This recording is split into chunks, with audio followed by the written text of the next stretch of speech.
강미래는 30살의 그래픽 디자이너로 반짝이는 아이디어와 감성적인 색채 감각으로 업계에서 작은 명성을 쌓아가고 있었다. 그녀의 삶은 균형 잡힌 팔레트처럼 다채로웠다. 주중에는 몰두하여 작업에 임했고 주말에는 친구들과 미술 전시회를 찾거나 홀로 조용한 카페에서 책을 읽으며 사색에 잠기곤 했다. 그녀는 타인의 감정에 깊이 공감하는 따뜻한 사람이었으며 스스로를 사랑하고 삶의 작은 순간들을 소중히 여길 줄 아는 강한 내면을 지니고 있었다. 그녀의 평화로운 세상에 이준혁이 나타난 것은 어느 가을날 현대미술 전시회에서였다. 짙은 눈빛과 조각 같은 이목구비, 그리고 나긋하면서도 확신에 찬 목소리를 가진 그는 갤러리 중앙에 서서 그림을 감상하는 미래의 시선을 단번에 사로잡았다. 우연을 가장한 그의 접근은 자연스러웠고 미래는 자신도 모르게 그의 매력에 흠뻑 빠져들었다. 건축가라는 직업만큼이나 세련되고 지적인 준혁은 미래가 오랫동안 꿈꿔왔던 이상형에 가까웠다.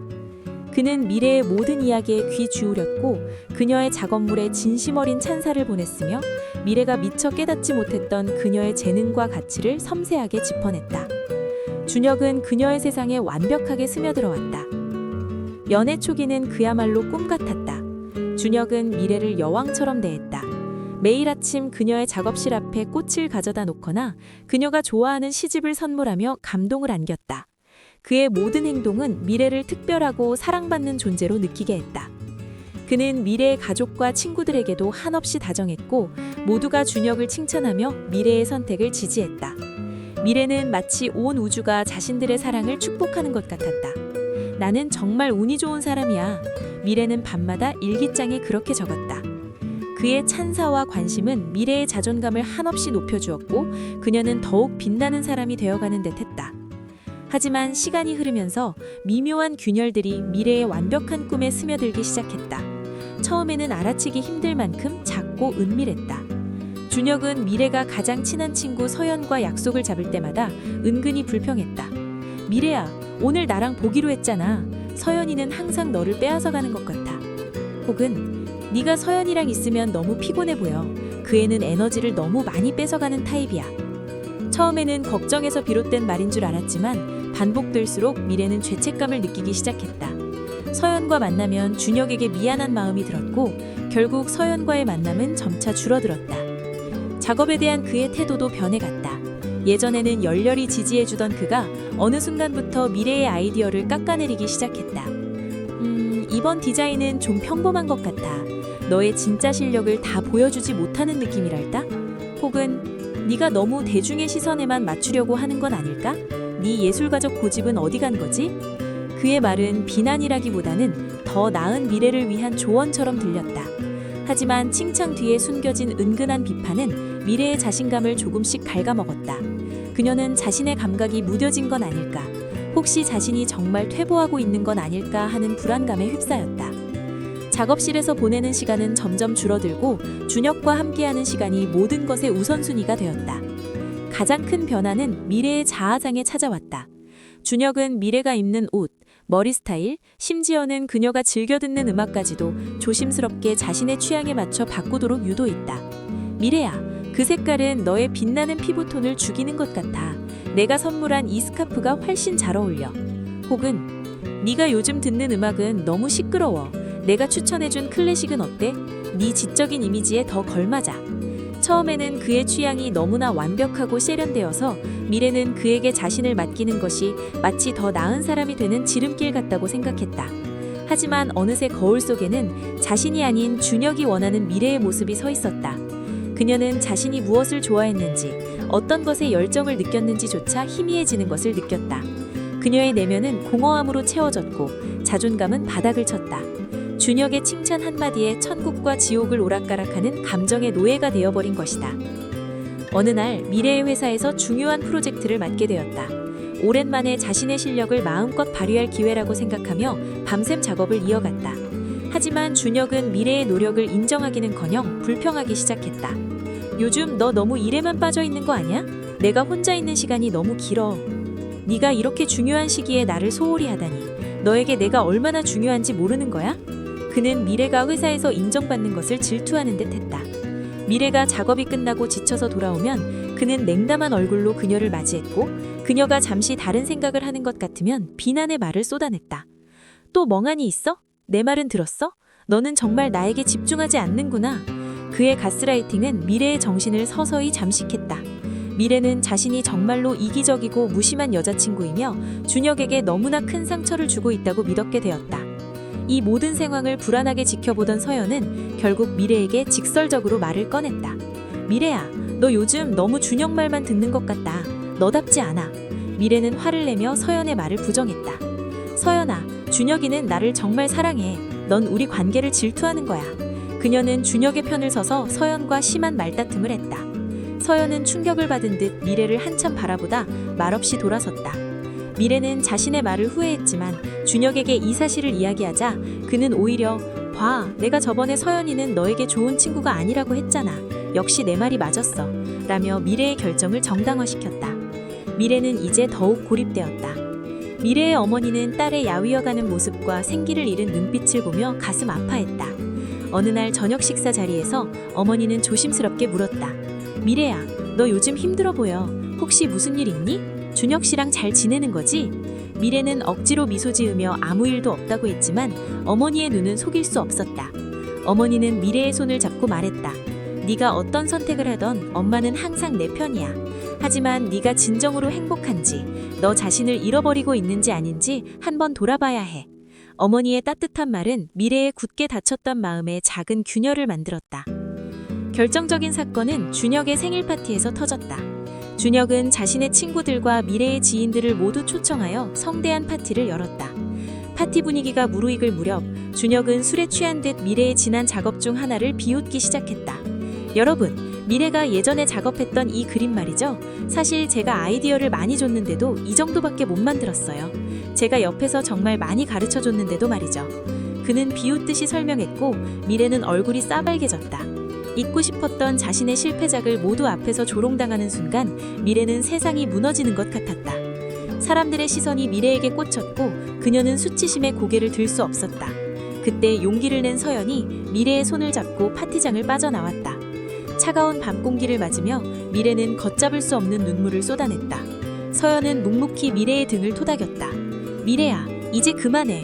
너는 원래 이런 사람이 아니었잖아. 너는 소중하고 빛나는 사람이야. 서연의 진심 어린 위로에 미래는 그동안 애써 외면했던 현실을 직시하게 되었다. 준혁의 비난, 조롱, 그리고 미래를 향한 무시가 한꺼번에 떠올랐다. 그의 사랑은 미래를 깎아내리고 지배하려는 욕망이었을 뿐임을 알게 되었다. 지난 2년간 자신이 얼마나 망가졌는지를 깨달으니 억장이 무너지는 듯했다. 다음 날 아침 미래는 결심했다. 더 이상 이 관대를 유지할 수 없었다. 그녀는 준혁의 집으로 찾아갔다. 그의 집 문을 두드리는 손은 격렬하게 떨었지만 그녀의 마음은 단단했다. 준혁은 여느 때처럼 능숙하게 미래의 감정을 조종하려 했다. 미래야, 어젯밤 일은 미안해. 내가 술이 너무 취했어. 나를 얼마나 사랑하는지 알잖아. 나는 너 없이는 못 살아. 그는 무릎을 꿇고 눈물을 흘리며 미래에게 매달렸다. 예전 같았으면 흔들렸을 미래였지만 이제 그의 눈물은 더 이상 진심으로 보이지 않았다. 그것은 단지 자신을 붙잡기 위한 연극임을 알게 되었다. 미래는 차분하지만 단호한 목소리로 말했다. 준혁 씨, 이제 그만해요. 당신의 사랑은 나를 파괴했어요. 나는 더 이상 당신과 함께할 수 없어요. 준혁은 미래의 갑작스러운 변화에 당황했던 듯이 이내 분노로 돌변했다. 네가 나를 감히 버려? 네가 나 없이는 아무것도 아는 주제에. 그의 비난은 미래의 귀에 닿지 않았다. 미래는 이미 그에게서 벗어날 용기를 얻었기 때문이다. 그녀는 준혁이 주는 모든 선물과 기념품을 돌려주고 그의 집을 빠져나왔다. 그의 비난 섞인 고함 소리가 뒷글에서 올랐지만 미래는 뒤돌아보지 않았다. 관계 정리가 끝난 후 미래의 삶은 또 다른 전쟁터였다. 준혁은 그녀에게 끊임없이 연락하고 그녀의 회사로 찾아와 사과하거나 협박하는 행동을 반복했다. 미래는 번호도 바꾸고 준혁이 찾아오지 못하도록 회사의 사정을 이야기했다. 밤마다 악몽을 시달렸고 세상 모든 사람이 자신을 비웃는 것 같은 망상에 시달리기도 했다. 심한 우울감에 빠져 한동안 작업커녕 일상생활조차 불가능했다. 하지만 미래는 포기하지 않았다. 서연과 어머니는 그녀의 곁을 묵묵히 지켜주었다. 미래는 용기를 내어 정신과 상담을 시작했다. 상담 선생님은 미래의 이야기를 듣고 준혁의 행동이 전형적인 나르시시스트의 특성임을 설명해 주었다. 미래는 자신의 잘못이 아니었음을 깨닫고 큰 위로를 받았다. 그녀는 상담과 함께 자기계발 서적을 읽으며 자신을 치료하는 데 집중했다. 끊어진 인연들을 다시 이어가고 잠시 잊고 지냈던 자신만의 취미 생활을 다시 시작했다. 그림을 그리고 사진을 찍고 잃어버렸던 자신만의 색깔을 되찾으려 노력했다. 가장 어려웠던 것은 자신을 다시 신뢰하는 일이었다. 준혁의 말은 너무나 깊이 박혀 미래의 자아를 왜곡시켰다. 미래는 매일 아침 거울을 보며 스스로에게 긍정적인 말을 건넸다. 나는 소중한 사람이야. 나는 충분히 잘하고 있어. 나는 나 자신을 사랑할 자격이 있어. 그렇게 몇 년의 시간이 흘렀다. 미래는 예전에 활기 넘치던 자신을 되찾을 뿐만 아니라 이전보다 훨씬 더 단단하고 지혜로운 사람이 되어가는 듯했다. 그녀의 그림은 깊이가 더했고 그녀의 시선은 이전보다 더욱 따뜻하고 예리해졌다. 그녀는 과거의 상처를 통해 타인의 고통에 더욱 공감할 수 있게 되었고 어느덧 30 중반이 된 미래는 새로운 전시회를 준비하고 있었다.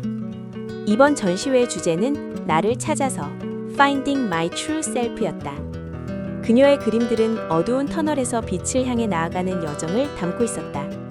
캔버스 위에 펼쳐진 그녀의 색채는 강렬하면서도 평온했고 각 작품마다 그녀가 겪었던 고통과 그 속에서 피어난 희망이 고스란히 담겨 있었다. 오프닝 리셉션 날 갤러리는 그녀를 응원하는 사람들로 가득 찼다. 서연은 환한 미소로 미래의 손을 잡았고 어머니는 자랑스러운 눈빛으로 딸을 바라보았다.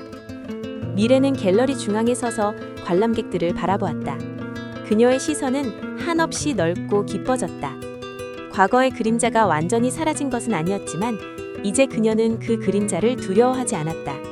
그것은 그녀를 더 강하게 만든 하나의 과정일 뿐이었다. 나르시시스트와의 고통스러운 연애는 그녀의 삶에 지울 수 없는 흔적을 남겼지만 동시에 그녀를 진정한 자신으로 이끄는 가장 중요한 전환점이 되었다.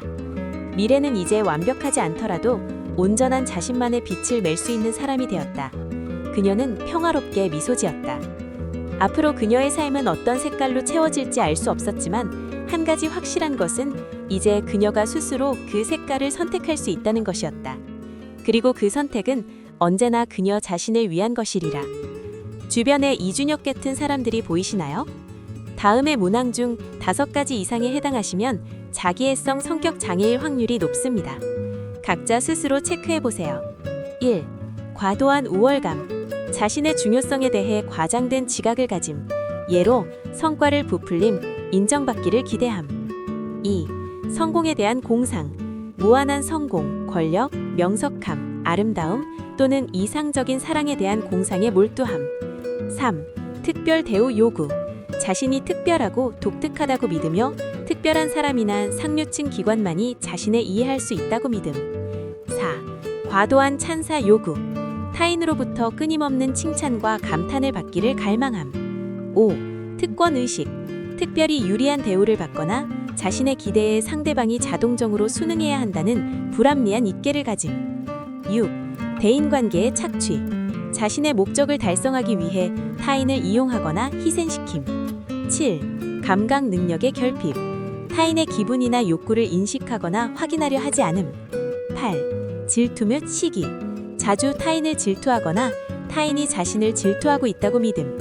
9. 오만하고 거만한 태도. 혹시 자신이나 주변의 지인이 이 중 5가지 이상의 모습을 보인다면 나르시시스트일 가능성이 높습니다. 단 전문가의 판단이 필수적입니다. 위 기준은 참고용일 뿐 실제 진단은 임상심리사나 정신과 전문의의 심층적인 면담과 검사를 통해 이루어져야 합니다. 자, 오늘은 나르시시스트에 대해서 알아봤습니다. 다음엔 좀 더 유익한 영상으로 돌아오겠습니다. 다사랑 심리상담센터였습니다.